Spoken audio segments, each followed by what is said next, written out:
everyone, and for everyone wondering, how can we start a whole new year without actually having an episode with Abdullah Najjar? Well, you probably haven't heard for a while from him, and you're asking yourself, well, what is actually happening? Is he actually still there? What is the whole thing? Is he returning to podcasting? And for now, unfortunately, I have to tell you that's not the case. But you will know. I'll be probably the first person who's going to record a new episode with this man. And since we all miss our old friend, he's not that old, but still, well, I decided to finally publish this episode that's been long overdue. And I hope you're all enjoying it. So you're getting the full introduction. For everyone who doesn't know who Abdullah Najjar is, Abdullah is one of my probably best friends ever, my podcast friend, my friend in general for life, for any discussion, for someone, to have someone talk about life with a cup of tea or coffee and just laugh about the funniest and stupidest jokes ever. And honestly, he's also an international studies major who graduated from NC State a year ago, as well as he's an amazing person. I think he will have a podcast if you're interested in checking out a different podcast about espionage, FBI, CIA stuff, military-related topics. In the East Wing is still existing. It's still out there. And if you're curious, feel free to check it out in any of the platforms. And without any further ado, we will just start diving into the original podcast episode. Thank you. Hey everyone, and welcome to another episode of Identity Library. My name is Veronica Becher, and today I'm joined by our final guest, Abdullah Najjar. And yes, it only took us 10 minutes to start this episode, and to be fair, I haven't recorded for 2 months. So, when we had this really spontaneous decision made, this was not a sentence. It's okay. It's okay. Rephrase it. I was like, Abdullah, I know it's 9 in the evening, let's record. And he was so excited. Yeah, you wanna talk a little bit too? Sure. I am honestly very glad to be here, truly. Because we haven't done this in a long while, and I feel like there's a lot to talk about. Really? No, really. The list is a never-ending list. Yes. Yeah, and I honestly think a lot of these things can be of benefit to many people, right? We went over a couple of things we were thinking about discussing. So I really think that people learning about our failures and maybe potential successes can have an impact. Exactly. For everyone who don't know, Abdullah's a person who's gonna probably come to my podcast through the next semester, and who knows, maybe after that. Yeah, if we're still around. Who knows? But yeah, dear listeners, I hope you had a wonderful break. Yes, if you're listening to this episode, it's probably not the first of the semester, but still, I hope you have a wonderful semester. Please don't stress yourself out. Yes, exams are starting. They are. I feel it. But I think today's episode is actually about something that we never talked about, but especially being on two podcasters, you encounter this question where people freak out, to be fair, over being on a podcast and being just in this whole environment where you have to talk and someone is recording you. But also maybe thinking about your daily life. A lot of times we are so scared to approach strangers, right? And something, to be fair, you need to imagine the scene. So Abdullah and I are sitting in my room, literally probably in my closet to be precise, drinking tea or whatever else we're doing, and just discussing the most random deep talks that you can ever have. It looks like we're doing some shady stuff. No, just deep talks. This sounds really wrong. I'm just saying. All the rumors because of you. I'm just saying. Because of me? Yes, because of you. I'm as innocent as they come. Oh my gosh, that's so bad. Yes, to clarify, we're both single. It's fine. And we're not having anything running between. Disclaimer, you know. Oh my gosh. You know when you start it with a disclaimer and the disclaimer is we're not dating? This is a crazy disclaimer to have. It's at the top 5 of disclaimers. The record of disclaimers. True, facts. But yeah, the question that we're kind of like trying to get into is like how to start a conversation. And it kind of, I don't know, I feel like it's a topic that no one talks about, or people do, but not as often. Like, everyone assumes that you know how to like approach a stranger. And I'm not saying you should just go out and approach a stranger. That's not what we're trying to get out of this episode. But I think rather, how can you have a conversation with someone and not offend them in any way, but also just be yourself, right? Be your authentic self. So, my dear friend, I've talked too much. But do I answer it? You can start if you want to. That's a good question, actually. And I think it's more about, for me, it's there's so many examples of how I started a conversation with someone, and it was a good conversation. And there were examples of how I failed in my attempt to start a conversation. And there's also a category, perhaps I can add a third, where the beginning was rough, but then as we started talking, me and the other party, things started to progress in a very, I think, positive direction. So we can go over all of these, and then from these examples we can, and I'm sure you have many to share as well, but from these examples, you and I can arrive at a perhaps an answer as to how, from these successes and failures, one can start a conversation, right? I love how this feels like a strategic plan. I've been taking too many strategic classes this semester, and it's just like, okay, we're gonna do this and that, and according to the globe study that I'm also looking into for my research, it's just so funny how you establish a whole like plan. I think yes, it was spontaneous. Yes, I'm gonna be the executive person that will actually stop you from doing what you're trying to do, and actually maybe steer it a little bit in a different direction first. I think why would you, like, I would like to start with a different question. Rather, why do you want to approach someone? Oh, why? Okay, I think there are a variety of reasons. I think one primary reason for me stems from my desire to want to learn something new. And I'm a curious person. I'm sure you are too.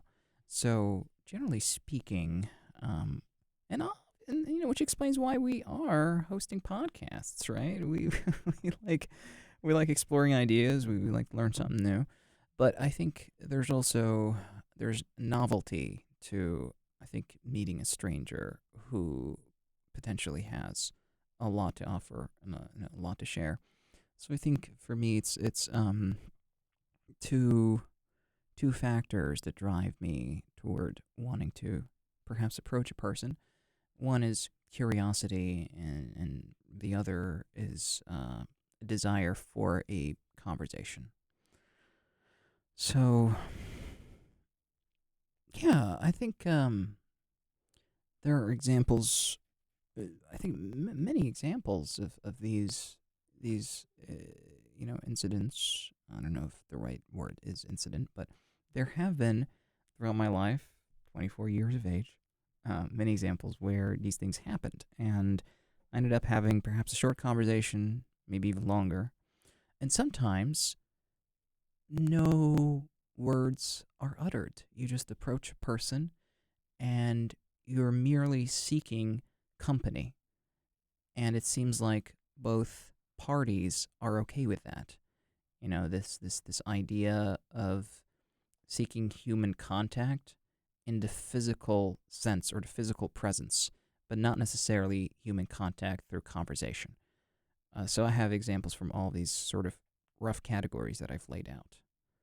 And I think I digressed a little bit toward the end because the original question that you had was why, right? Why approach someone? And I think I've laid out two things. One is curiosity, and the other is desire for a conversation.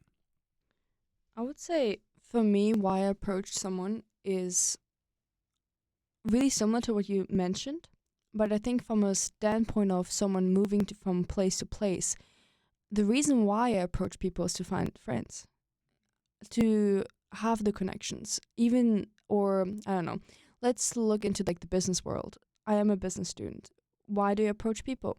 For creating my own network, for joining a club. Like you always have interactions. It's like, one of the things we've been learning about is like almost every company wants you to see to be a good team worker.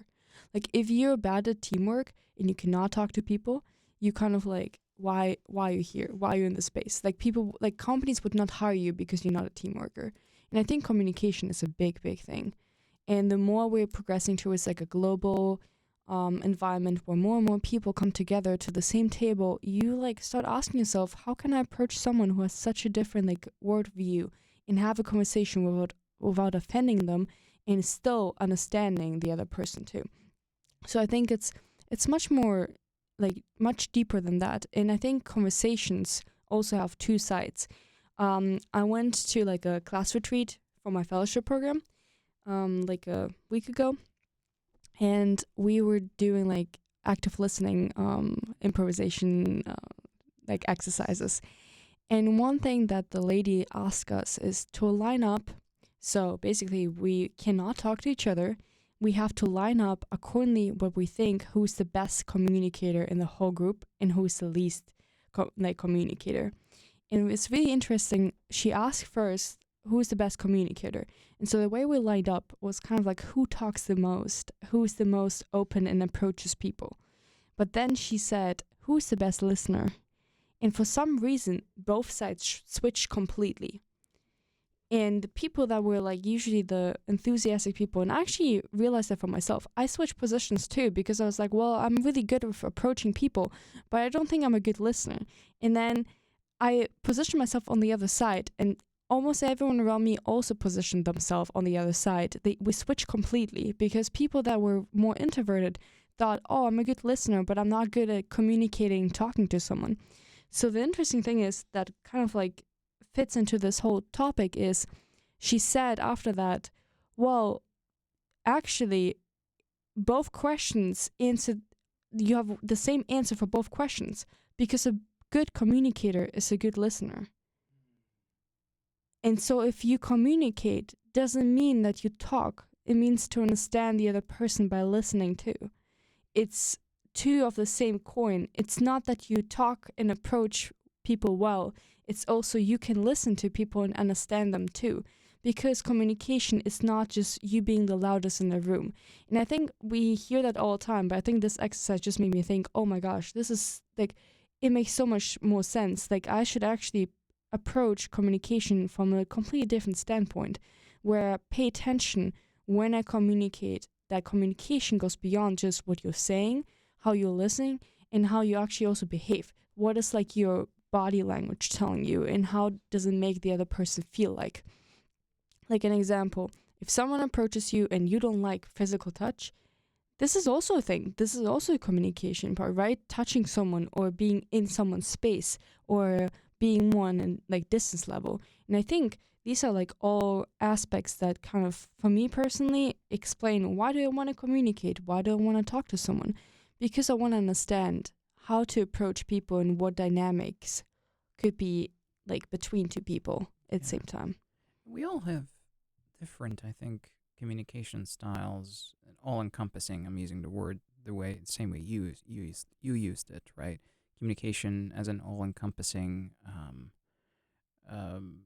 something that not necessarily just captures the idea of verbalizing your thoughts, but also the element of body language, the element of listening, the element of space that you give a person.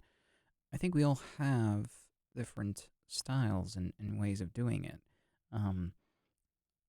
Some are wired, as you indicated, to listen more, and some actually are more interested in just really wanting to share than wanting to maybe learn something, because there's an urge. Maybe someone had not had a person in their life where they can talk to or share things with, so they're driven by the desire of really wanting to unload what they have in mind or their stories or who they are. So there's a there's that desire to just want to share. And some people are maybe lonely, which has been is a topic that we explored, my former guest and I on my podcast. Some people are lonely and they just want someone to listen to them. They just want to talk. They haven't had the chance to communicate with anybody for a long while, and so the minute someone shows them or gives them attention, they jump on that opportunity to just talk. They're not. I don't think they're interested as much in listening, and it's not. And I'm not just casting dispersions on these people. It's just that it's an observation. Does that make sense? Yes, my grandma actually, from my dad's side, she calls my mom all the time to just talk because she lives by herself, and my mom just listens to her for an hour. And I'm like, this is crazy. Like, I don't know how my mom has so much patience, but she's like, well, I think if I would live by myself and I wouldn't interact much with people, I would crave too to just have a small, like, 1 hour talk once a week, right? And so she's like, sometimes you don't really have to say anything, you just listen to what a person is saying. And I think it makes totally sense what you're trying to like say with the type of communication that sometimes you don't really have to talk. But we were talking about the awkward silence, right?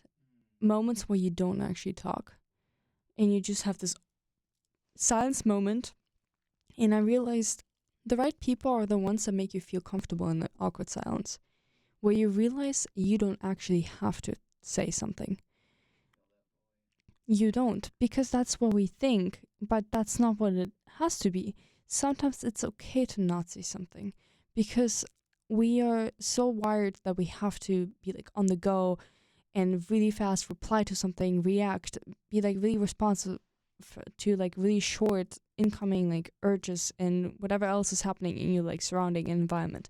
But I feel like sometimes you just should not say anything and just be present in the moment. Like, do you know, like, when we like just read books next to each other and not Mm-hmm. talk to each other at all? Right. I don't think it's a bad thing, right? Yeah, because we're both engaged in something, but even I think in another situation we might not be engaged in something. There's still silence too, and I don't think that ever happened between us. But I'm just saying, like a random scenario. I think even silence when someone is not engaged in an activity is also. Well, actually, let me see. Would you think that even when that silence is there, people are engaged in something? No. I think the Mm. awkward silence is like you're in a car, sitting next to the other person, you can't escape the situation, and then you just have this moment of silence.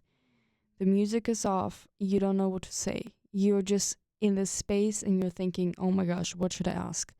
And I think these are exactly the moments. I think when we're talking about how can you talk to a stranger, situations like that will happen. And what I'm trying to kind of get to is you need to accept that you, even as a great communicator, good listener, good like verbal communicator, but also how your body language is, what your body language is saying, everything.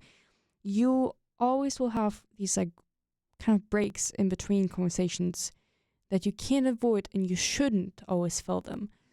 It's like it's okay. And I think we're not trying to give you a guide to listeners. It was like, oh, this is what you do so you can talk for the next 10 hours. Yes, it's Yeah. possible. I'm telling you, it's possible to talk for 10 hours. I'm not saying you should do it every single day. Sometimes you just have to like let the other person breathe too.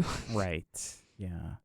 But that's something I think it really does tie to who we are as people, our identity, and how we were perhaps conditioned, socially conditioned, to operate in such situations.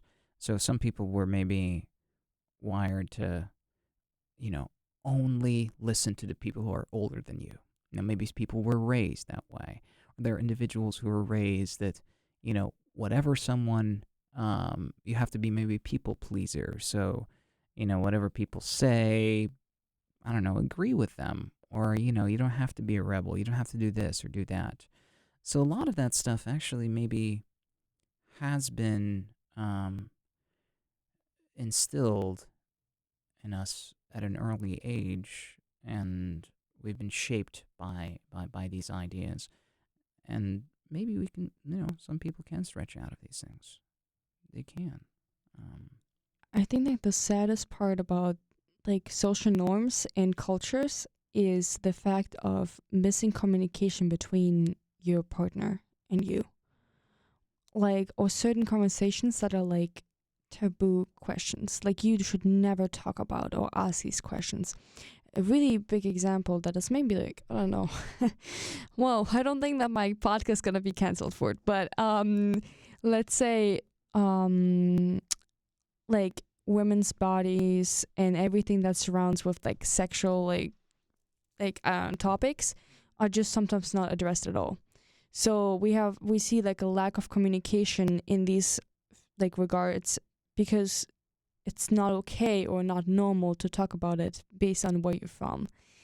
And it's bad because I think sometimes clear communication can give you so much more like pleasure, happiness. I don't know.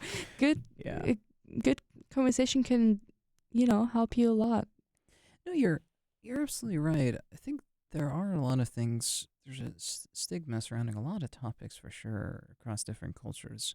Um, like there's we may have mentioned this perhaps off the record, and we were having a conversation, but um, there's so much there's a particular type of behavior that occurs in my country that is normalized. It is very much normalized in schools. People don't talk about it, and they choose not to talk about it because in that particular culture it is considered wrong, but everybody is engaging in that wrong behavior, although they will not address it. And that behavior is quite is witnessed across different places. They do not characterize it as good, but it's still there. Everybody knows about it, but it's not addressed. Would you like to give an example? Yeah. And like mention maybe the country? I mean, I don't know. Not everyone knows you. I think I can definitely give an example of that.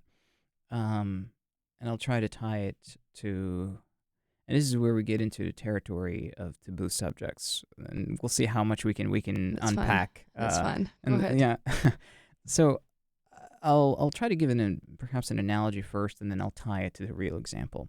So in my school system where I grew up, there's this element of segregation where after boys and girls reach a certain age, they go to different schools, and so they're put in perhaps an only boys school or an only girls school depending on their gender. But private schools are different. You don't see that element of segregation. Those are, I think, considered co-eds, right? You have boys and girls studying together. But from my experience, what I've witnessed in boys' schools is this behavior that maybe in the 1970s, the Psychological Association of America would consider deviant. But what this behavior is essentially sexual assault in a form that is, and I want to put quotation marks, in a form that is playful. So sexual assault between boys in a playful manner, and it is used as a way to, I think it's used for a variety of reasons, but it's just they do that to sort of kill time. It became more of like a fun game. It's like, that for lack of a better, I guess, connection, there's a game we played, it's called Uret, where I touch the person, and if I touch them, I'm going to be running away, and, they have to, run to reach me, and, they have to touch me as well. But it's a very playful way where, you touch someone on the shoulder maybe, or, in the hand or something like that. But what I'm describing is something entirely different. It is touching someone in organs that or in physical places that are considered intimate or private. And these boys would do that to one another. They would play the Urith game, but in a form of sexual assault. But nobody would talk about these things. And talking, especially since you didn't mention, in a country that is, I would say, more conservative.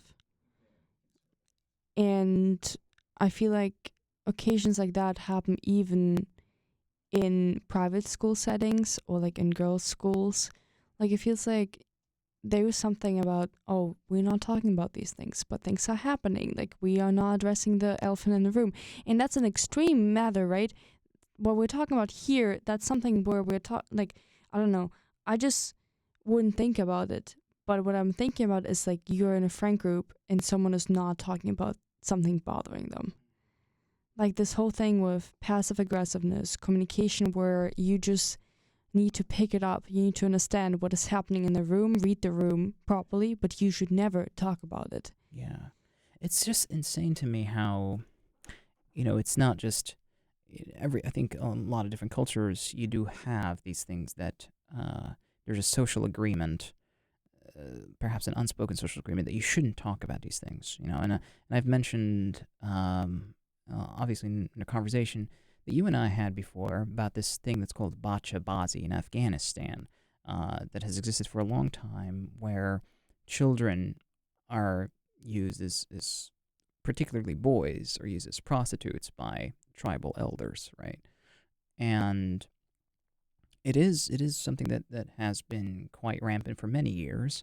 It witnessed sort of a downfall, I think, if I'm not mistaken, when the Taliban came to power in the late 1900s. Then, after the U.S. invasion, Taliban was toppled, and then that sort of behavior started to surface again. Some people were engaged in it, but it was kept sort of under wraps. But a lot of people knew about it. A lot of people knew about it. And what pains me is that the people that obviously suffer as a result of this behavior, the people on the receiving end, and that can trigger, I guess, so much trauma down the line. Being, being treated in that way, in such a very obscene manner. Speaking of, I feel like I'm going to lighten up the mood a little bit. I think, well, what it shows us is communication is perceived in each country differently. In Japan, for instance, people don't talk about their personal life. I know that in, for instance, Kyrgyzstan, you would never mention your family affairs to someone else because that's considered just not appropriate. You don't talk what happens at home, no matter how bad it is. You just don't address it with anyone. And then we have things like, I don't know, in Germany, you sit at a dining table and people address religion, politics, and everything they want, while you would never see this here. Like, I don't know, there are just so many nuances. And I think if we're going forward, I realized that communication is important to a certain degree. I think you cannot expect someone from a different country to completely understand someone else's behavior without communicating. Even if you can make a guess and kind of read the room, I think if you don't have any experience with the culture in the country and the traditions, you will not really understand how to get along with the people in these societies, circles. And something that reminds me of is it's a German short story called The House in the Dorotheen Street. I'm kind of blanking on the name of the author. But basically, the whole story is something that stick out to me every single time when I think about communication. How people always talk about literature not being equivalent to leaving an impact on you because it's outdated. And then how you have a teacher who's trying to tell the students, oh no, but how can this one story relate to your real life? And I'm pretty sure it will. And honestly, this is one of these stories that I feel like it does relate to my life. And it's this whole thing of miscommunication and lack of communication. So the story goes as follows, to kind of shorten up. We have a main protagonist, guy, I think in his 30s, 40s, who's married to this woman, and they have this little house in the Dorotheen Street. And he decides, because for business reasons, to move to England. I think it's England.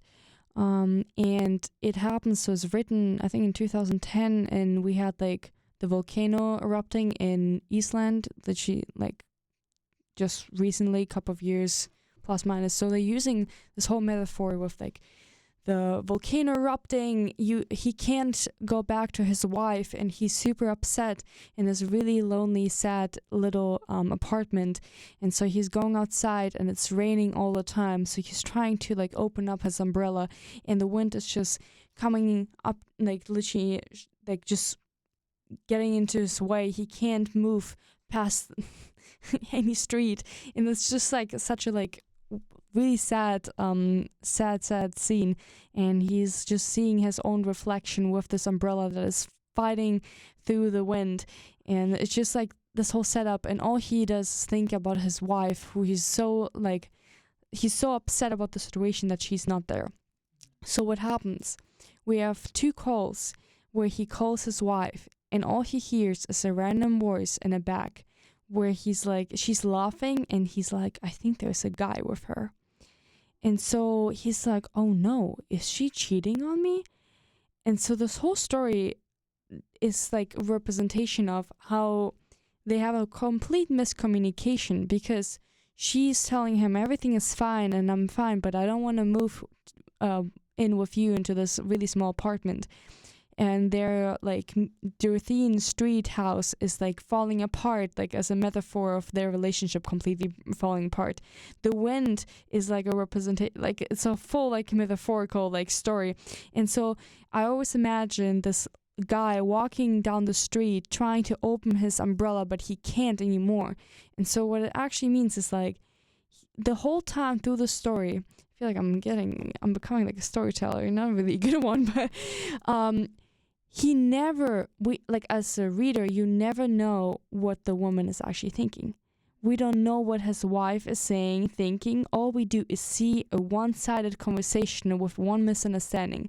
And so for everyone who wanted to read the story, I'm sorry, I'm going to spoil it. But the ending of the whole thing goes back to him returning home. And the last line is, and the light goes off. Where you don't know what actually happened, and you have like super like 1,000 different ideas of he actually killed her, or something else happened, their relationship completely fell apart. And so this story kind of reminded me of, I think if we don't communicate with people, and if we don't take communication as something that is important in our life to display someone's emotions and kind of to work through misunderstandings that will occur, because we try to make sense of things that are happening around us, but we can't. We can't all the time understand the other person's perspective. So if we don't do it, I know this is an extreme case, the light will go off, like it will not be bright. And this whole umbrella situation is like exactly how you feel like. You know, when something is like inside, just steering inside of you, and you're like, something is wrong, I don't like it, I need to address it, but I can't, and I don't know how to actually approach and mentioning to this one person. But these are the really important and difficult conversations that we have to have with people. And even approaching a stranger is the same way, I think. When you are scared of the first step, to just make the step, to just talk to the person, to just go up there, because you're so scared, you create this whole image in your head of what could happen, and then the volcano will erupt. Okay, this is crazy. Yeah. No, I think there's a lot there, and I think you have one thing we didn't mention as well as people's reactions that we cannot foresee, right? Because some people might be less inclined to want to engage with a stranger, even when the stranger is making a first attempt. And some people are maybe less trusting of strangers. So when someone approaches them, they would be quite reserved. And others are just not socially, they're not very, they're not wired to I guess, engage with someone uh, that they do not know. And I think, truly, I think in most of the situations where someone approached me as a to start a conversation, I made it my mission to be very engaged or engaging with that person. And I think a lot of times, there are many examples of that where someone makes a remark about perhaps the way I dress or about my hat or something like that. And I make it my mission to actually not just, say thank you, but also start a conversation with them. And I don't really say that I don't return that compliment. I don't say, like, for example, if they said nice hat, I don't say, oh, I like your sweater, because I think it's not genuine. I don't do that. Instead, I try to have a conversation, and I don't think even the person who made that first attempt was expecting me to compliment them as well. So I think my way has always been like, if I was the person who's being approached, I put down everything I have that might be distraction, and I'm fully engaged with that person. And that's been kind of my method. What is if you're like, just imagine you're sitting on the other side of the receiving end and I'm approaching you. I'm like, oh, nice hat.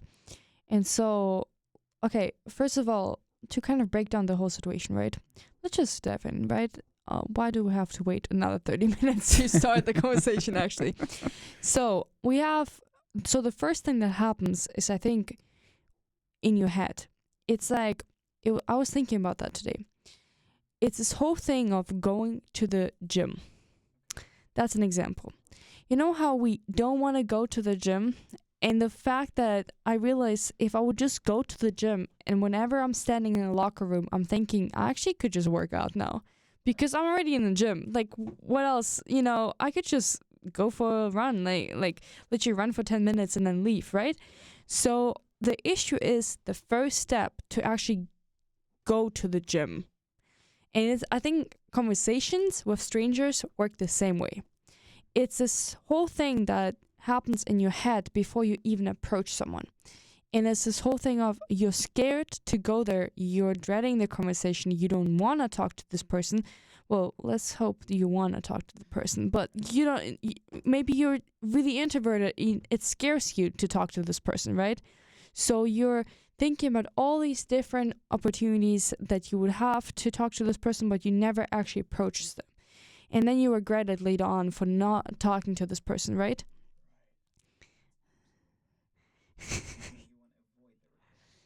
Yes, and I think the first step is, I don't know how you do it, but I don't think.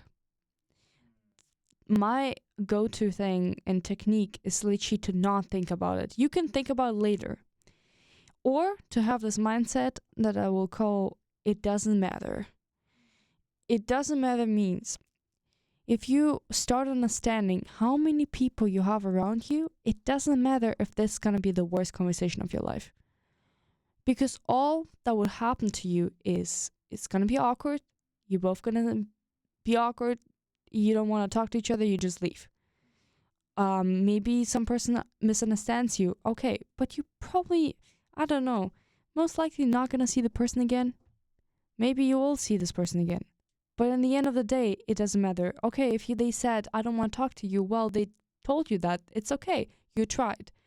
It's this whole mindset game of it doesn't matter. You just, if you want to talk to this person, just go for it. Yeah, that's very true. I think I should learn to think less about the pre-conversation process. I think I think about it. I do, and there are instances where I just did it. I remember. I just did it. Think and do. This is Yeah, literally that's our motto, and university then motto. it's like Veronica do and think. Like literally, that's what I do. Yeah, don't think, do, But I remember a time when I was, I was in a coffee shop and I was reading a book, and I could see that this one gentleman was sort of looking at me. He was on the side on the table that was on my I think on my left or right. I forgot which direction it was. Doesn't matter. But in any case, there were multiple. I think there were multiple instances where he would just look at me, and we would exchange eye contact, and then This is how you start dating. right. I'm sorry. I was like, like if I would just listen to it, it's like, oh yeah, he looked straight into my eyes. And Then we locked eyes. And we knew this is the one. Right. That's how you start dating. This is how, oh my gosh. According to some like cultures, this is how you already like are married. You are You know married. what I mean? She looked at me. I'm married to her now. Oh my gosh, this Yeah. is bad. These It's like, things and then happen. the story continued. I returned to the same spot to see this one gentleman who was so mysterious looking at me. And we've been running into each other like destiny was, like it was meant, or we were soulmates. And Instead of a romance novel type thing. oh my gosh. But no, seriously, he looked up, he looked at me a couple of times, and then when I finished reading my book and I was about to leave, I actually approached that person and I said, I think your face is familiar, and I feel like you know me. I'm your stalker. Yeah, no, that's really exactly what happened.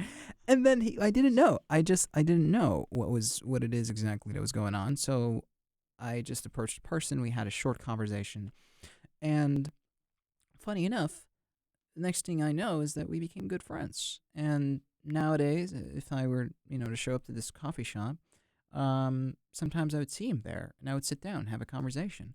And when I don't have a place to sit, I would just join him, and we have good conversations. It's a really interesting occurrence.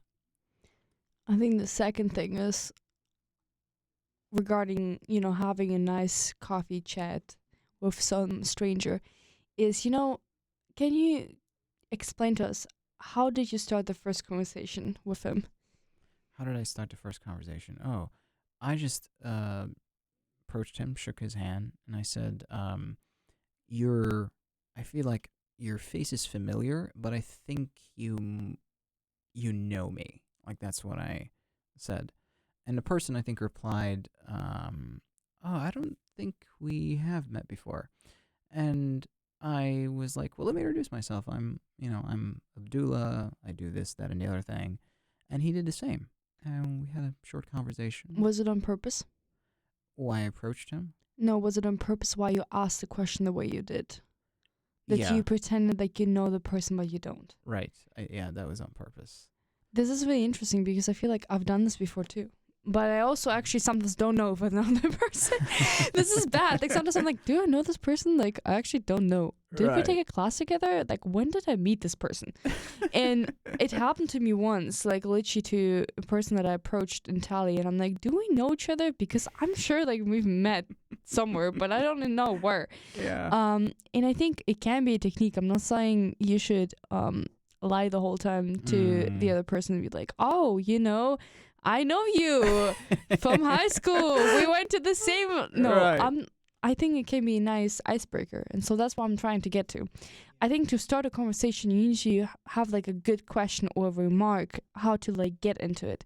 And I'm not saying to tell someone like a funny joke that you think is really good, like the joke from Pulp Fiction, the Can't Papa, believe you mentioned this. Papa Tomatoes walking down the street and then talking to his little daughter or whatever it was, and then says ketchup.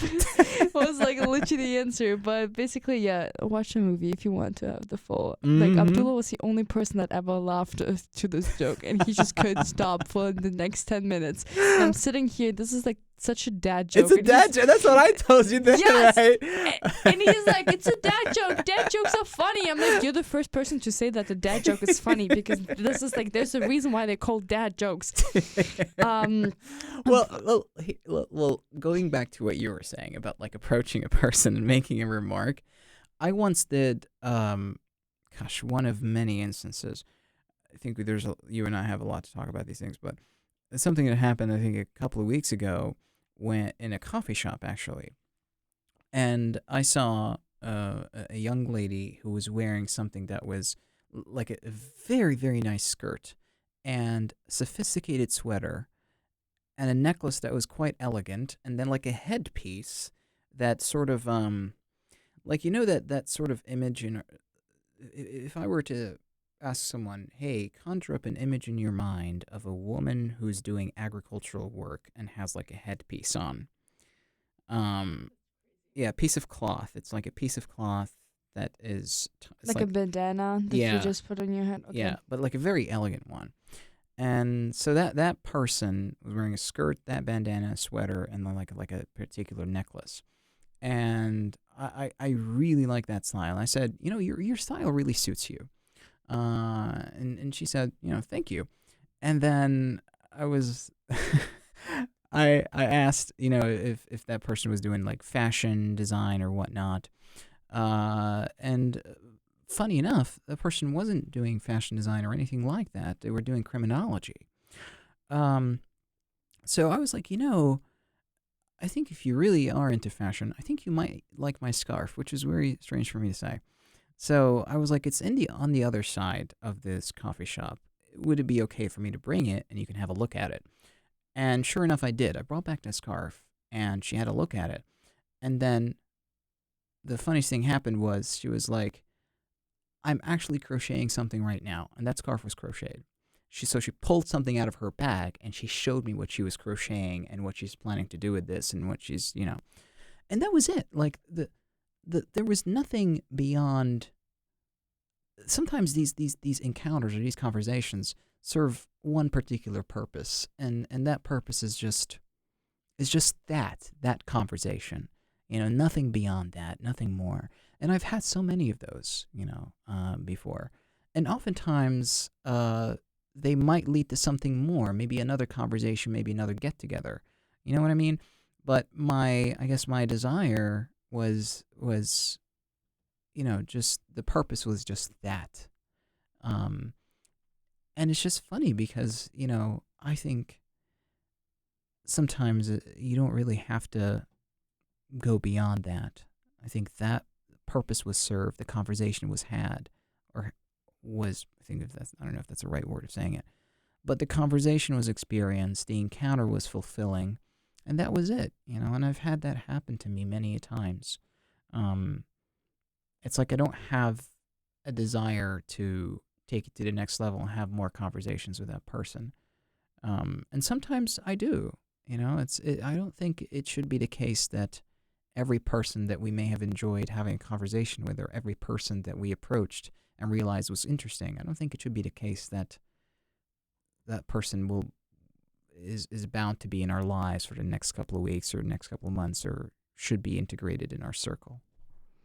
I was like thinking when you were talking about fashion, and I'm like, this is so funny because I literally have another like business major, like girl sitting in my class, and she always dresses so well.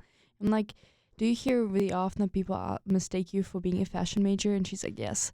And I think there's something about, you know, I know this has nothing to do with conversations by itself, but I think the assumption of, oh, you're probably this major, or this is where you're from, or this is what your culture is. Oh my gosh. These are like, actually, when you were starting this conversation, the way you were explaining it, what happened with a girl or lady, I don't know how old the person was, in the coffee shop, I was like, oh no, I hope this goes well, because I thought it's not gonna go well. And the reason for that is two things. First, when you said this style suits you well, it can go either direction, right? Someone can see it as, oh, this is a compliment, or do I look so strange that this looks good on me? Like, you know what I mean? That was my thought. So if someone would tell me like, oh, you look this way, and I'm like, what does that mean? It suits you well that you actually dress differently than everyone else. Like, I don't know if that's a good thing. And then the other thing is with fashion, I think it's an assumption we make, right? And it also depends on the person that you have in front of you, if they're okay with you making this type of assumption. Because you could offend someone by asking them, oh, are you a fashion major? Or, I don't know, are you from this country? Because sometimes people, I actually have a story. Oh, I have another. Such a shame on me. Okay, short story. I've been reading this one Korean book that is translated into English, and it's actually also about bookstores and coffee shops, and it's such a nice book. I love it.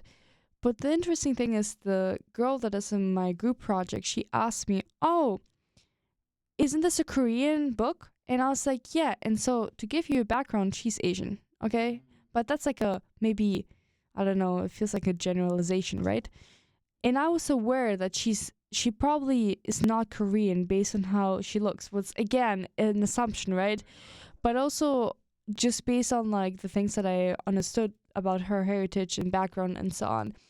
But the thing is, what I said was, oh, do you speak Korean? And she looked at me and she was like, no, I'm Chinese. And I was like, no, do you speak Korean? So my question, the way I approached my first conversation with this girl, was completely wrong. Like, I actually made the biggest mistake probably, because what I meant is, if she speaks a language, and the interesting thing is that I realized that people here, specifically in the United States, could get offended if you make an assumption of their heritage depending on the language they're speaking. But I think something I realized though, what I actually was trying to convey is, maybe she knows more than just two languages. Maybe speaking a language doesn't always say that that's your actual background. It's just, especially with Asian languages, people always like, oh, you made an assumption that I speak Chinese because I look Asian. No, what I'm trying to say is, you asked me because you knew that this book was translated from Korean, and then you were like, I'm like, oh, do you actually understand Korean because of the title and like the way it's like set up? And so I think she didn't get offended, but it was kind of a thing of, oh, you don't know what you're talking about. You just like told me that I look like Korean, but I'm actually Chinese. And I'm just sitting there like, oh my gosh. I just was hoping that you would know that, oh, this is, that's maybe a language you're speaking. And maybe a second point that was like taking note on is, I think if you talk about conversations, you need to understand the context you're in. You mention it and you're like, oh, I'm in a coffee shop and this is how I approach the person. So I think, first of all, step number one, you're thinking about not thinking, or you're thinking about maybe what is like an icebreaker I could tell this person to approach them. You have to make the first step and actually go to this person. So that's like going to the gym. But then another side note is, understand the context you're in. So your next step, how you approach a person, depends on the context. If I'm trying to approach a business, business partner, or someone who is like at a fair, you will probably approach them differently because it's a professional background than someone on the street, and so on. So understand the context that you're in. It's really important because it will define how you approach someone and what conversations you start. Like, you should not assume where they're from and then make an... Oh my gosh. We had a whole conversation about that. I'm like talking so much on this podcast episode, but we had a huge debate about that. How people assume in the first time, like I think there's one big mistake that you should not do when you communicate to someone that you just met, especially when you just met this person. No matter if it's something that you have a purpose behind, that you want to date them, you want to be friends with, or just want to have a regular conversation you will forget and never ever think about. or maybe you will not forget, but you will never talk to this person again. And it's this whole thing of not combining your perceptions and things that you associate with the person's background as your first icebreaker. What I mean by that, when you see someone, example, and you're like, oh, she's German, let's make a Hitler joke. Oh, that I just understand really well dark humor. I think it's fantastic if you have a sense of humor like that. And I think I'll be not offended, but I think someone else might be.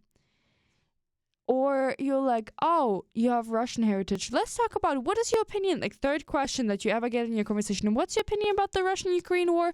And then I'm sitting there like, please don't do that to me. Because I'm not here to have this conversation with you, especially not such a controversial one. I understand you want to know my opinion because I have a certain like background, but I think that's not how you start conversations. Conversations, you can combine things like you're sitting in the same classroom together and you're taking the same class. An icebreaker could be something class related. It could be location related. You can point out, do you like this coffee? Like, or what would you recommend? Like things that are light topics that will not offend you in any way. And you don't always have to combine it with this like association you have with the person's background. Oh, absolutely. Absolutely. I think, and here we talk about like how not to do it, right? Failed attempts. I can talk about so many of these things where I can even give you an example from my end where I actually did had the probably one of the worst starts to a conversation, but then it turned out to be quite well, and it was just bad in the beginning. So I'm really embarrassed to share this story, but it happened at a conference actually. So I approached this person during the hour where we just during I think they call it the happy hour. So after the conference was over, and we're just chilling, we're relaxing. You have a couple of drinks, and then you move into the next room where you have like a very sort of fancy dinner. So I approached this person.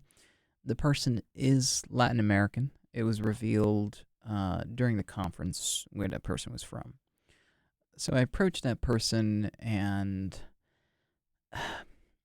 first thing, maybe the second thing I mentioned was the story of Manuel Noriega, who was a famous asset with the CIA, and then at some point of his life, he became a drug dealer, and I think he was also under the CIA payroll at the time.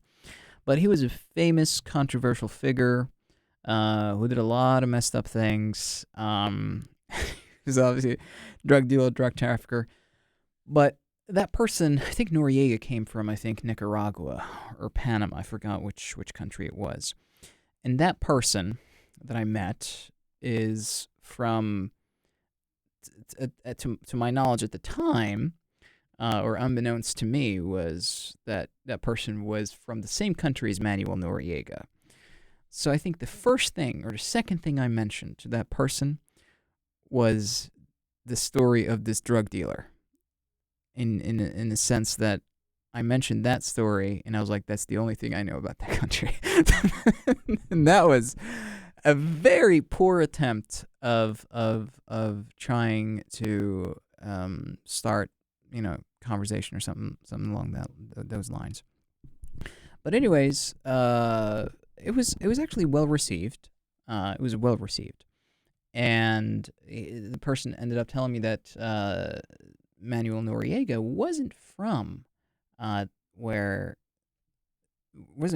my country. He was from a different country. And then after he corrected me and all of that, we ended up having a really nice conversation about soccer. And it was so strange how we sort of transitioned from one thing to another. But in retrospect, when I looked back, I was like, that was probably my worst ever start to a conversation.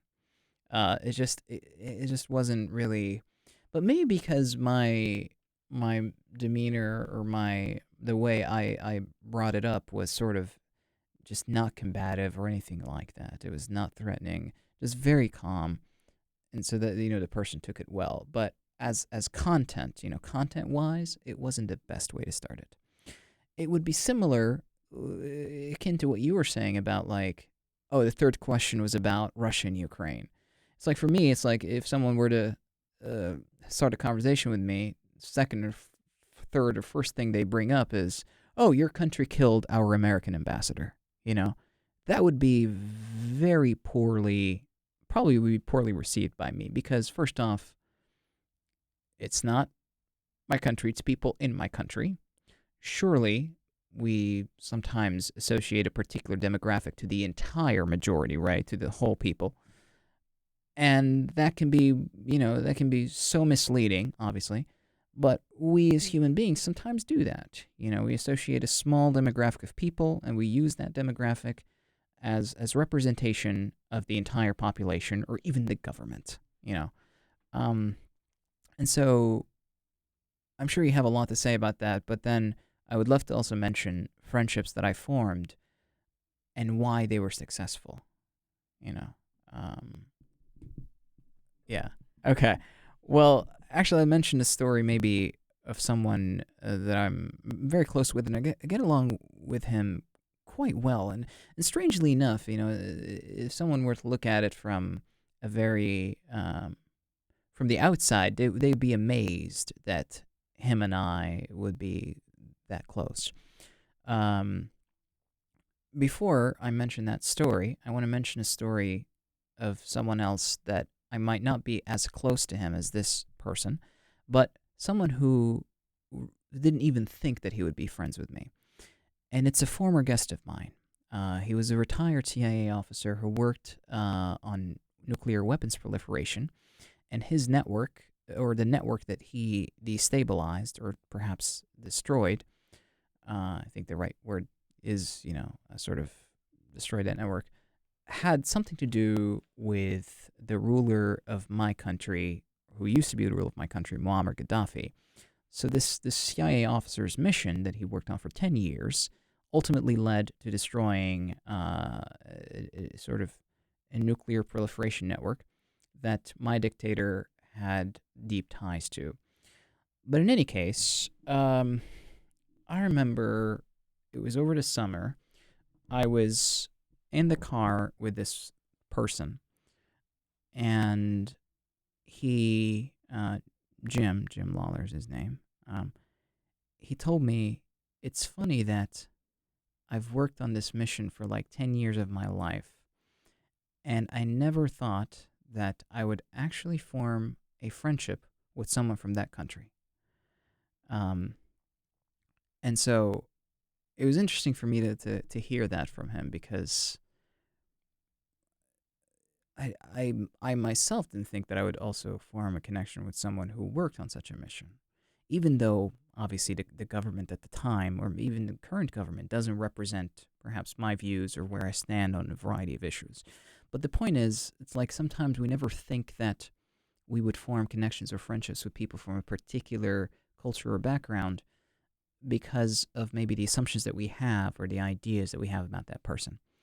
And I think the perfect recipe to forming friendships or connections with those people that we might have a particular image of, the perfect way to start it is to remove that image and just talk to them as people.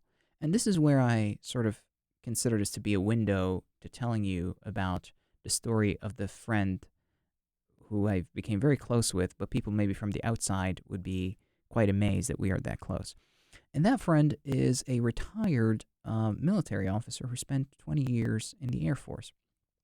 And he spent many of his years abroad working on different missions here and there, and working on a mission that contributed to NATO's involvement in Libya in 2011, which is where I'm from, Libya.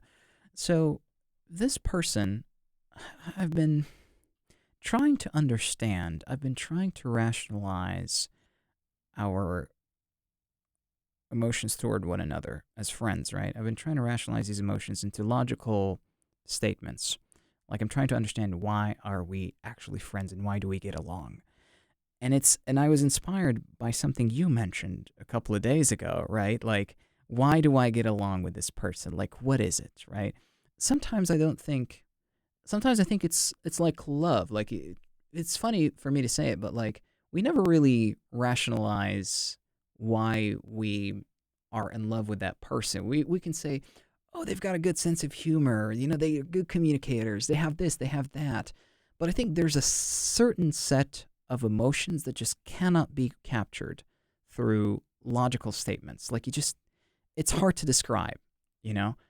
And maybe you have something to say about that. I'd love to hear your thoughts on it. But going back to what I was saying, I was trying to really understand why I get along with this person and why am I really friends with him, you know? And it's weird, like you said, or like a couple days ago, it's weird for someone to think about that, to go to that level and try to analyze things, right? But I did. And I think one of the things I realized is that we became good friends because we never viewed one another exclusively through the lens of where we came from. Like as a product of your origin. Right, right. Yeah. We never did that. Like, we were genuinely curious in one another. We had conversations with one another. We've had so many conversations, I should add. But we never viewed ourselves or each other through that lens of where we came from. Like, that was never a deal breaker. We were genuinely curious. We were genuinely interested in one another. We realized that we had so much in common. We realized that we're humans at the end of the day, and we still talk about our backgrounds for sure, but that was never a deal breaker. An example, something that happened to me today actually. I discovered that a friend of mine, who's a really good friend of mine, I'm not gonna drop the names, was in a really bad relationship, and the way he was treating his ex-girlfriend was actually really inappropriate in a way. But it wasn't like where it's crossing the line of like inappropriate in a way of I abuse her, but rather it was just their dynamic was really unhealthy. And he would blame her a lot on like certain things. And I realized the interesting thing is I'm really good friends with this person.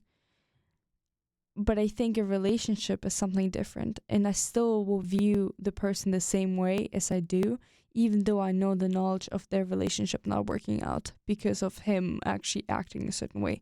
And I think there are certain like rules that you like I would follow. Like I said, if the person would abuse the other person, I think I wouldn't be friends. But I think there's something about 1,000 rumors that could spread from people's perceptions about one another. And if someone tells me, look, I would not be friends with this person because he behaves this way, I will look at the person the same way because there's something that I've learned for myself and I establish as a value, and it's evaluating people based on my own experiences first. I realized that the same thing here. If someone will tell you, oh, this officer is a bad person, I think what makes it still a great like friendship is that you still took the time to get to know the person one on one, and actually explored their view on the world. I have another friend, who my best friend didn't like at all. And the reason for that is that we actually have completely opposite worldviews. He's a really conservative man, really religious guy, super traditional in a lot of regards, and especially a woman in business, you're like the opposite. You're kind of like questioning if that's what you should do according to his views. But the interesting thing is, he never disrespected me. Like, he never made me feel bad about who I am, and I never had a bad conversation with this person, even though I would never say that we agree on our worldviews. What I'm saying by that is, I think if you can enter in a space with an open-mindedness and understand it's okay to make mistakes, you can be the greatest communicator on earth and still make the same mistakes. You can still be bad in talking to someone and approaching a conversation, but you can still get a lot out of the conversation even though you might disagree with them. I think it helps a lot. And then the other thing that I think we should definitely mention as way of communicating is no matter who's listening to this, it's not about you approaching someone, it's someone else approaching you. And you've mentioned that. You're like, oh, if someone comments on my like style, this is how I react. And I think that's the other part, the other side of the coin that we definitely have to address here. And it's this whole thing of if someone approaches you and asks you something, unless something that is really inappropriately offending, you could ask them a question. What do you mean? Can you elaborate on it? Can you explain what you were just saying? Because there are moments when people are really mean and they actually are disrespectful. And I'm not saying that they are not, but sometimes we could misunderstand each other. Or sometimes this person is not even speaking English as their first language and they just wrongly phrased a sentence. And that's why it sounded like something, I don't know, the person just said that you look ugly. I don't know. Like there are a lot of things that could happen, right? So I would say ask the question and be like, hey, what do you mean by that? To just clarify that you didn't misunderstand the person and then the person actually meant what they said. The other thing is understand that if someone has the courage to approach you in any social setting, that it's difficult for them. For some people, it's easier than for others. But also, if they make a mistake and make it awkward between you two, it's a two-way street. It's not a one-way thing. It's not someone approaching you and that's it. The other person can contribute to the conversation to make it better. And based on how the person reacts, if they are saying just yes and no, and that's all that happens, well, then you know the person might not be interested in a conversation. So let it be. After a while, don't push it. If they don't want to talk to you, don't talk to them. But if they actually make the effort in replying, in the way they're replying, it helps you actually create a better conversation. So I think it's a receiving, it's a like the way you're talking to someone, it's a body language thing. You should turn around with your body. Oh my gosh. Something that I think is really disrespectful when I talk to someone and the person is on their phone, listening to music, not caring about what I'm saying, and not even their body language is not even turned towards me. That is just so annoying. It's not, I think it's just really disrespectful because it's this whole thing of, I actually don't care that you're standing next to me and I'm just building up a wall, even though they maybe don't try to communicate that. But try to make an effort in caring what the other person just told you, right? And maybe like last point, speaking of friendships that you would never expect to happen. That's the thing. I think a lot, like I could count down like so many of my closest friends that I actually didn't want to be friends with. Or maybe I shouldn't say that I didn't want to, but rather I didn't plan on being friends with them. Yeah. Like how many times do you have the situation where it's like I actually didn't like this person at first, but we end up getting along? Oh, it happens so many times. Or I actually thought this person is super rude, but then for some reason it just clicked. Right. It happens all the time, right? Even in relationships, even in friendships, any connections where you're like, actually, I quite start to understand the person's perspective. And you know, there's something about like the beauty of actually not agreeing on things and understanding that there's someone who has a different like perspective. Oh yeah, that's the thing about like I bring the example again with me and Jason, this airport Air Force vet. We don't agree on a lot of things, but every time we were together, like we thoroughly enjoy each other's company. You know, like we have we didn't, as far as I know, we didn't care about titles. We didn't care about what we did or and professionally speaking, obviously, or you know, the stuff we perhaps achieved or things of that nature. These things pop up in a conversation, but these are not the things that sort of perhaps attracted us to one another at first. We knew a fair bit about one another, but it seems like so many other things were more important to us than these these elements of a background that shape who we are today, and just very sometimes small things that connect us. And obviously there are big things that connect us, but I never thought that it's these ideas that we have in mind. It's like, oh, this category of people maybe would not be so willing or forthcoming to engage with me, or I just can't find it in me to engage with this person because I just don't like this thing they do or this other thing, or it's just you wouldn't know until you experience something. Sometimes you just have to experience it to know. When you were talking about that, something just popped up, and I was like, this is bad. Speaking of being a clear and concise communicator, you just completely failed on that part, Veronica. And I was thinking completely a little bit off topic, not taking your opinion into account or like your story. It's something my best friend told me once is the rule of three. I don't know if you heard of it. If you ever approach someone or like you have a conversation, a conflict, anything you want to talk about, you can use the rule of three, and it's you mention only three things. Meaning, you don't like the way your conversation is going on your friendship. You misunderstand each other. A person cannot take in a ton of information at the same time. So what you should do, according to scientists, is to follow the rule of three, mentioning three aspects that you want to address in the conversation to make it a good conversation. So even if you disagree, like you said, you disagree sometimes with the people that you're friends with and you still get along with them. I think when you first approach someone, it's like find three things you want to talk about if you want to think about what you want to talk about and address them. Like, oh, I think we don't see each other enough. I think we should talk more about our problems. I think we should, whatever it is, the third thing. And leave it at the three things. Don't go over three things. Because it's easier to address and digest it.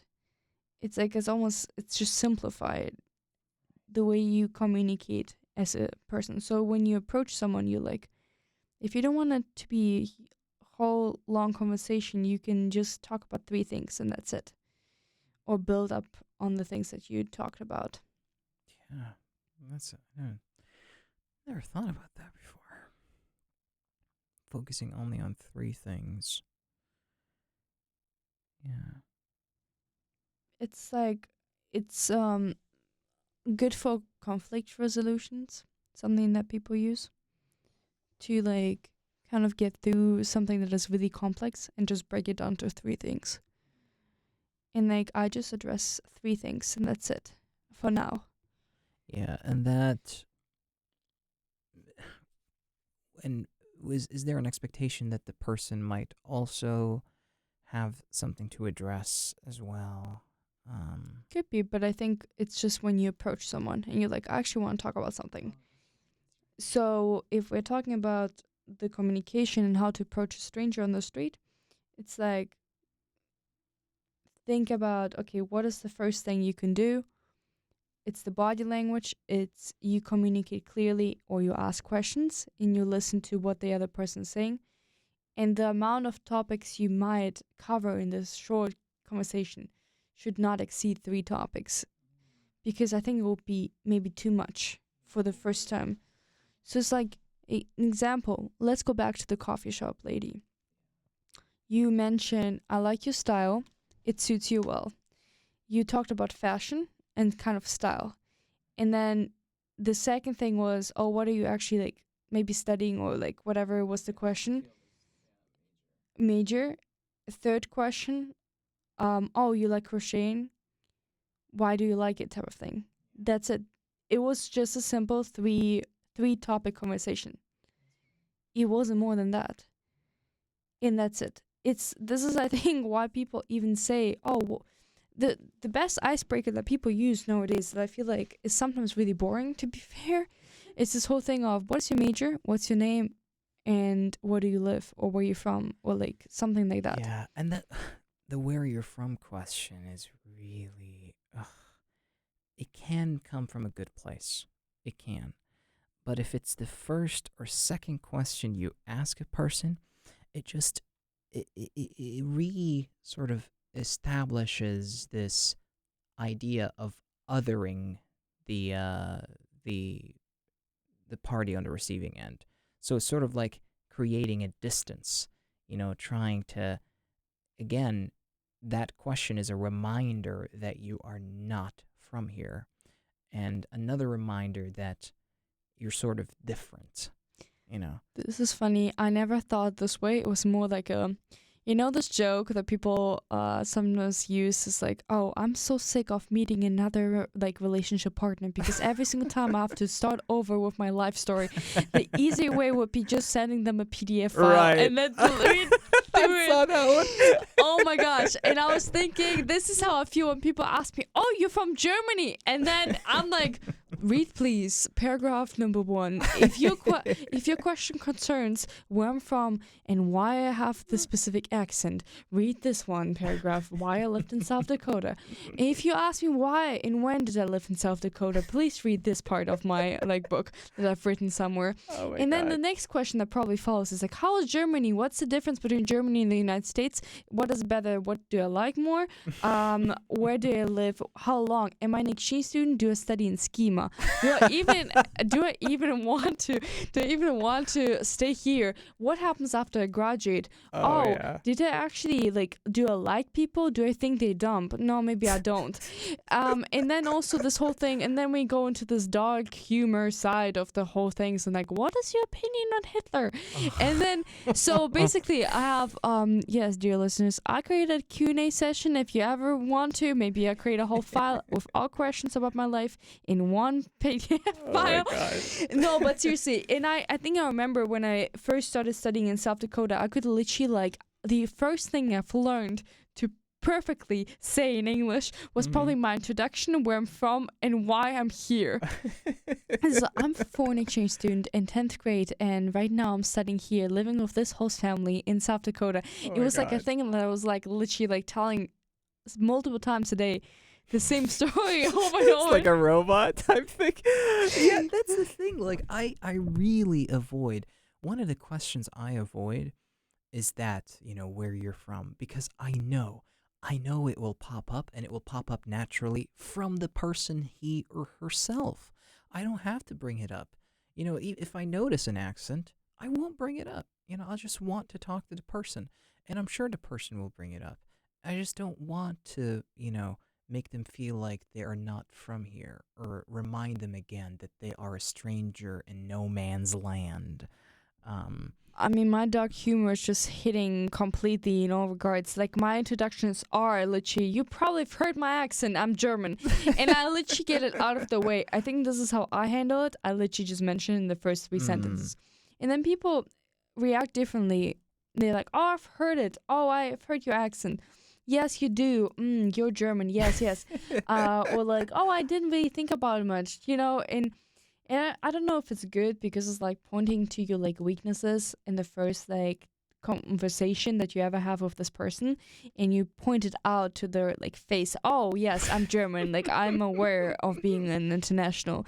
But honestly, I'm aware of being international. no, but it's so true. But I think the only reason why I do it is to kind of avoid the conversation, because I'm the one steering the conversation then about Germany.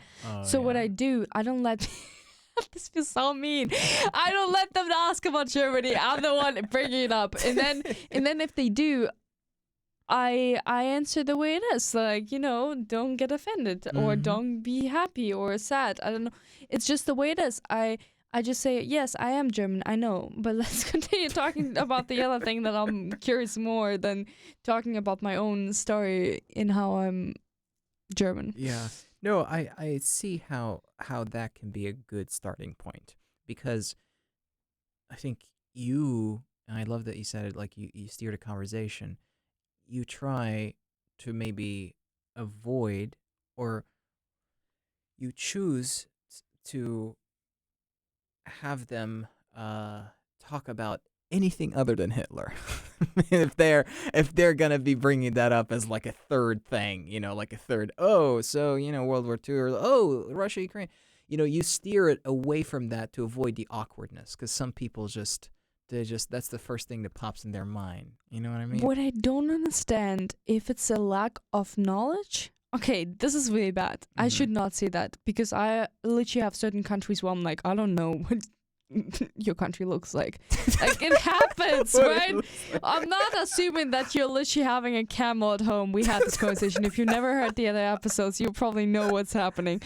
But honestly, yes, we both miss his camel at home. Oh my goodness. Probably died by now. No. They ate it for Thanksgiving. Sacrificed.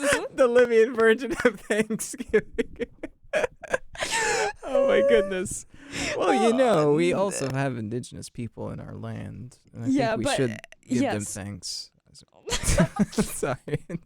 Yes, but Thanksgiving is not a happy actually story. Everyone just for some reason celebrates it like some crazy I don't know. But you know what's funnier? When I was talking to a few students here who are Native Americans, they were like, to tell you the truth, man, I'm tired of having to bring that conversation over dinner. I want to eat my food during Thanksgiving. If you want to know stuff, go to Google. No, that's true too. It's kind of like a reminder in your face every single time. Right. It's reminding you again and again of this stuff. Like the international element I was mentioning, like, where are you from? Gosh, it's like, why do you have to? But also it makes sense, because it can be a good icebreaker to start the conversation, to ask, oh, where are you from? I think it's a really simple question to ask, so I don't blame people doing that. And maybe you encounter people that have never been outside the United States. They've never met an international student. I've experienced that, and I was like, whoa, true. And the whole room was like, where are you from? What is Germany? But the thing is, what I meant by, I don't know if it's a lack of education, or if it's, I don't know, just people just being super desensitized towards certain topics. But I don't know, when I'm approaching an American, my first question is not, oh, let's talk about slavery. Oh, what is your opinion on this one president who's right now ruling this country? Wait a minute. What happened again? Who did you colonize? In what year? No, wait. You invaded what country again? Are we talking about the crisis, the bankruptcy and everything? Capitalism? Oh, the wall. I think that's a fantastic that's topic. That's a conversation starter. How not to start it. You're what do you think about the wall? I mean, the wall next to you. I'm not talking about the wall, but the Great Wall of China. That's what I'm talking about. Oh my gosh. The Berlin Wall. What do you think of that? Honestly, it's really interesting. The Berlin Wall. Yeah. I mean, the parts that are still standing have actually really nice decorations and paintings on it. So not complaining. Gosh, you gotta guide me. You gotta guide me today. You gotta be my tour guide. Oh my gosh, you're gonna be the wall. You're just gonna stand in between. Oh my gosh. No, but it's just I feel like maybe, I don't know, maybe it comes with a sense of oh, you just don't ask that because people ask you that. But for some reason, I don't know, people just like to bring up certain conversations, and it's the first question they ask, and they think it's funny enough. And the worst is for me when they already have an opinion about it, and then they ask you a controversial question to only hear their opinion confirmed. And if you actually against their opinion, they're like, oh, I don't talk to you anymore. Yeah, that's just, some people.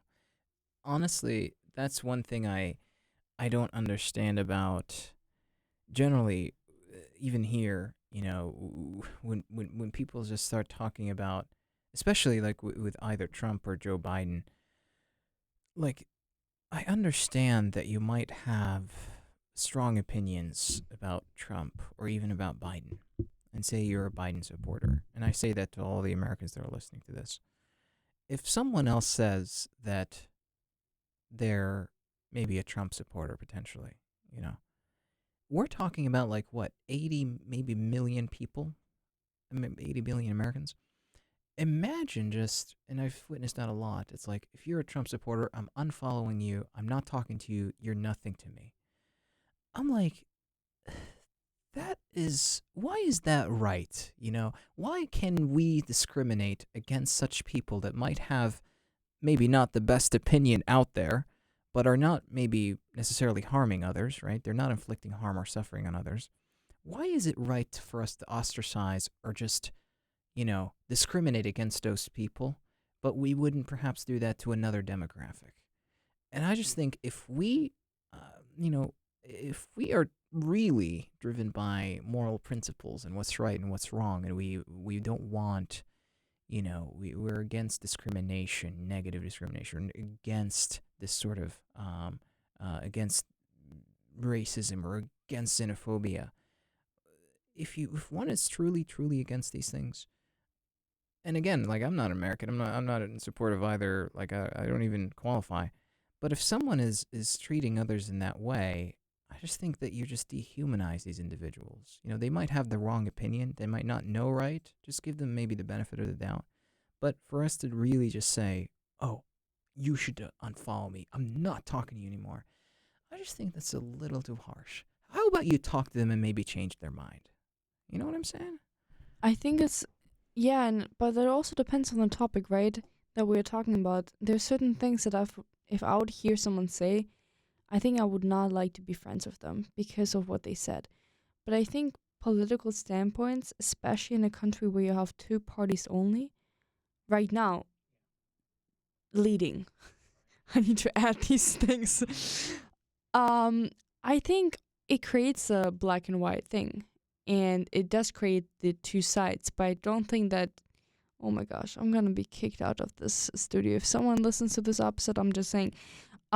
I don't think that even if I disagree with one point or I disagree with a person's perspective on a certain party, I don't think that it is such an extreme matter where you like, I don't know, I wouldn't be friends with you because you voted for Trump. Right.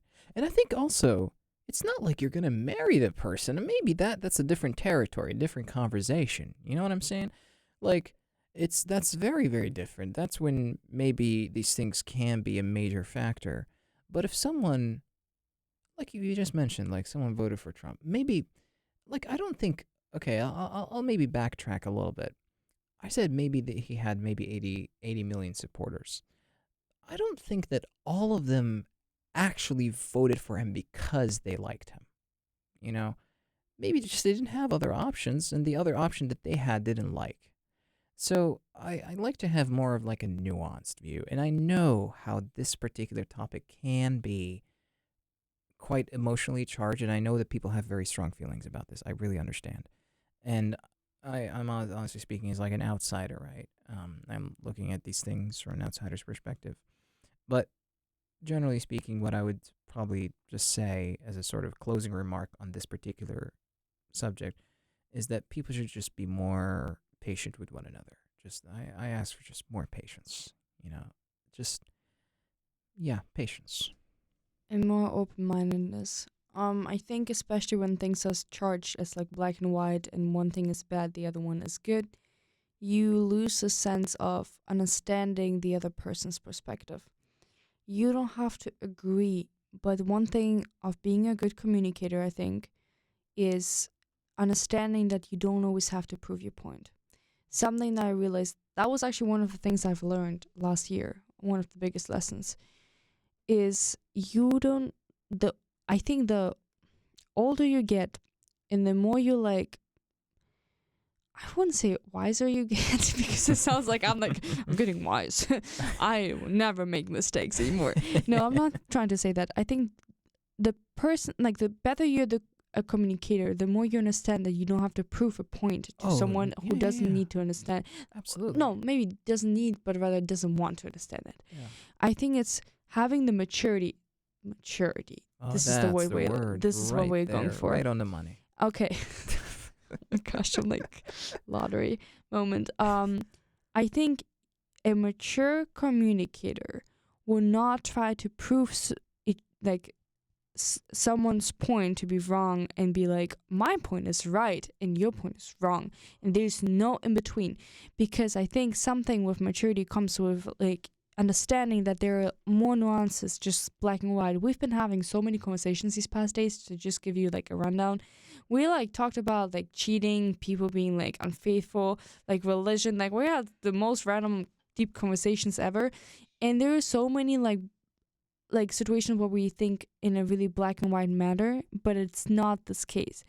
And I think being a communicator means if you approach someone, especially a stranger, you need to have an open mind and be like, okay, I want to talk to you and I might not get my point across, but I hope that the other person has a sense of curiosity where we can still, even if we disagree, we will agree in the point that we disagree.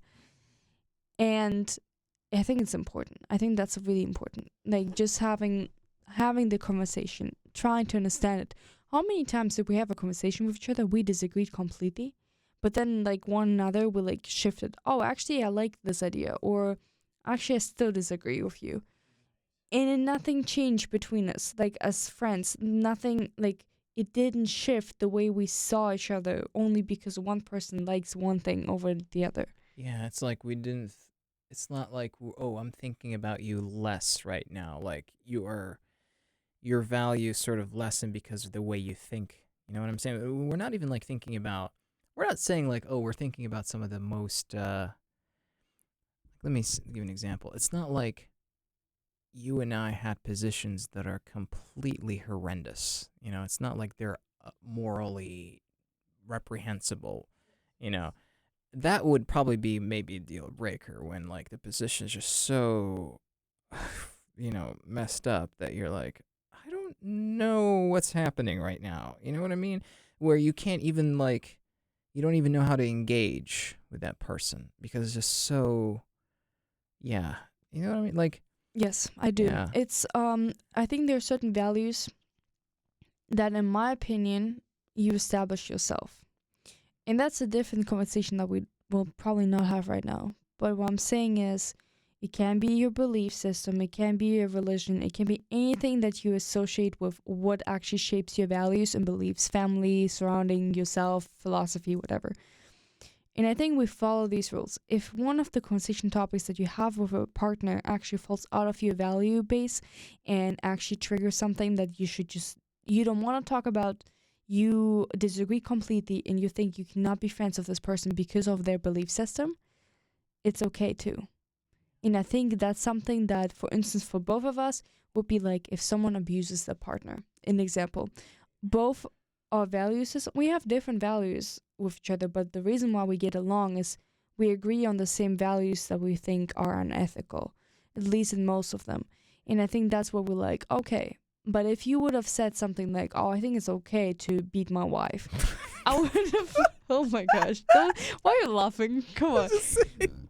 My wife is crazy though too. I just said my wife, like I'm married. Oh my gosh, the marriage thing is crazy. The marriage thing is crazy. No, That's quotable, so quotable. The marriage thing is crazy. Yesterday a group of guys thought that I'm married because of the rings I'm wearing on my like right hand, and it was just crazy. So they shouted at me, "Oh my gosh, congratulations, you're married!"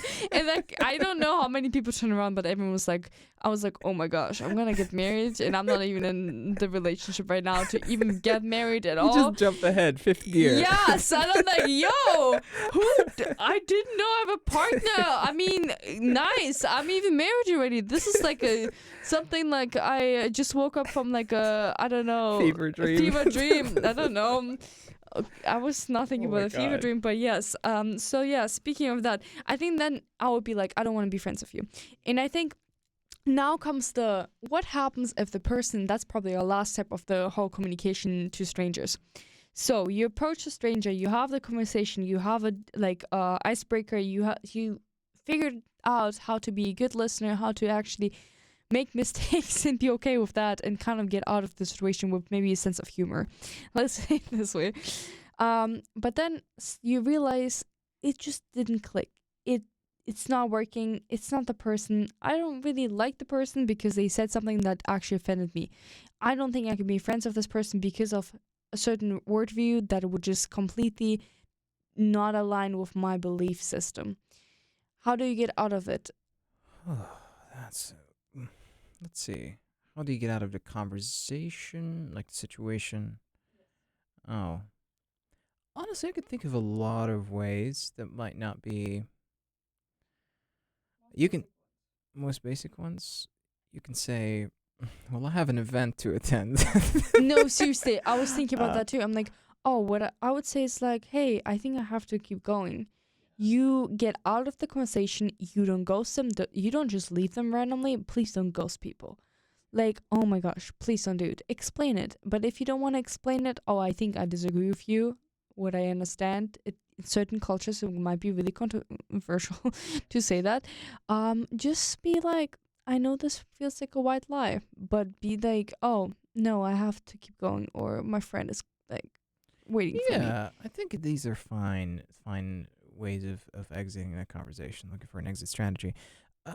I sometimes say, well, I have to, I have something to write or something to work on, or I have other commitments. I might not even reveal what I have because I don't think sometimes it's the person's. If we're not close. Like I don't think it's your business. I don't want to. I don't have to tell you. I'm not obliged to tell you.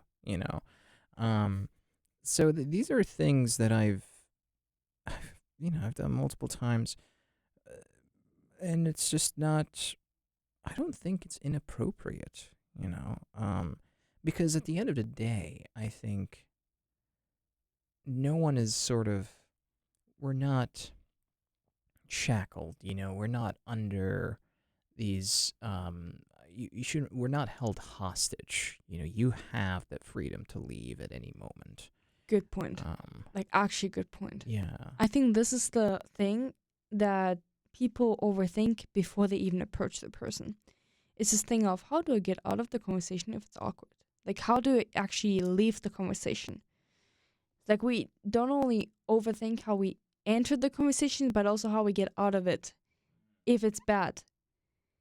And honestly, I don't think there's like the right solution to it. You just leave sometimes. You just say, well, okay, I'll see you around then. And it feels awkward, but did something happen to you after that? Nothing, really. It's just nothing. It's just, you just got out. You're free. And that's it. And that's all it is about. Right. So basically, what did we learn in this episode? How to communicate, how not to communicate. Yes. How certain attempts can be failures, and how certain attempts can be. Like yesterday, just a quick example. I was sitting in an event next to someone who was on their phone, but they had a quarter zip sweater on. And I usually try to maybe avoid the person that is on their phone, even though they might be using that as a tactic because they don't want to not do something. They just want to do something. Maybe they just want to avoid the other people. They want to be in their own zone. So there are two types, either the one who's actually really busy on their phone, but someone who's on their phone because they just they want to avoid awkwardness. So the person was sitting next to me, had a quarter zip on, and I was like, hey, you and I are matching. We both got a quarter zip. And he was like, yeah, that's right. Then we just started a conversation, and it's pretty nice. And I think no matter how old you are and no matter how extrovert you are, you will still fear approaching people. I think the amount of times I get actually nervous over talking to someone is like it happens too many times. And I think like I was meeting up with a friend today and she was like, Veronica, do you know you're like such a social butterfly? Like you actually scare people sometimes with the way you approach it. And I'm like, yes, I do maybe, but at the same time, it still scares me to talk to people. It still makes me nervous. It has nothing to do if you're extroverted or introverted. I think that's like the biggest misconception people have. It doesn't matter. Maybe for some people it's easier than for others, but I think it's just something you learn. The more you do it, the easier it gets. And it reminds me as maybe like a story. I met a guy in a coffee shop once, and he told me that he made it his challenge to approach every single day one stranger in a coffee shop and have a conversation with them. To just have a conversation. And if you fail, you fail. But sometimes you get such an interesting introspective into someone's world that it's maybe fulfilling. And maybe you don't even like conversations. Then may books be your best friends. True. Do you have any last like message you feel like conversation wise how to approach a stranger and communicate with them? Yeah.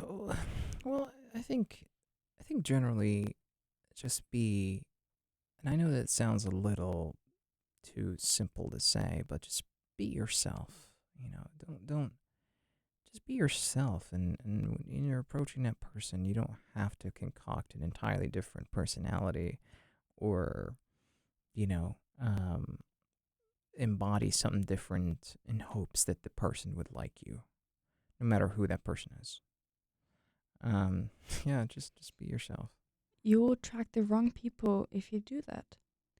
Why do you want to talk to someone if you don't like soccer?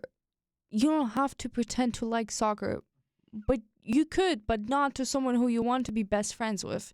I understand if it's a 1 second conversation type of thing, but you don't have to do that. If you don't like it, just be true to yourself, because the people that truly, genuinely care about who you are, they will like the way you communicate, even with your little accent and your heritage and your background and whatever else you're saying and the awkwardness and the awkward silence you create. It's the people that wouldn't care as much, because even if you both made a remark and it made it just really awkward between both of you, it's okay. Just laugh it off. It's gonna be okay. Yeah. I mean, we had a wonderful, really long conversation about the most random like topic if you think about it. But It's important, though. I think it's really yes, important. especially I think to leave off this conversation, this episode, I think I want to stress on the importance of not being scared to meet new people. If you are in the position right now, and I know it happens to a lot of freshmen, to a lot of people that move, that start a new semester, they stick to their old friend groups because they're so scared to get out of there and meet new people, even though they don't fit into these friend groups. What I'm trying to say is, don't be scared, because you can meet people and you will meet people. It just might take time, but you will. And feeling lonely and feeling all these emotions is normal, because people go through it all the time. That's right. That's completely right. But yeah. So, I was like, is it still recording? Basically, I would like to end this episode with, like I said, these words. And dear listeners, I hope you have a wonderful semester. Go out there, talk to a stranger in a coffee shop, and if it doesn't work out, well, you can always send me your funniest stories ever through Instagram. I would love to listen to it. So yeah, thank you so much for being here, Abdullah, and have my a pleasure. have a nice day. Thank you. Bye.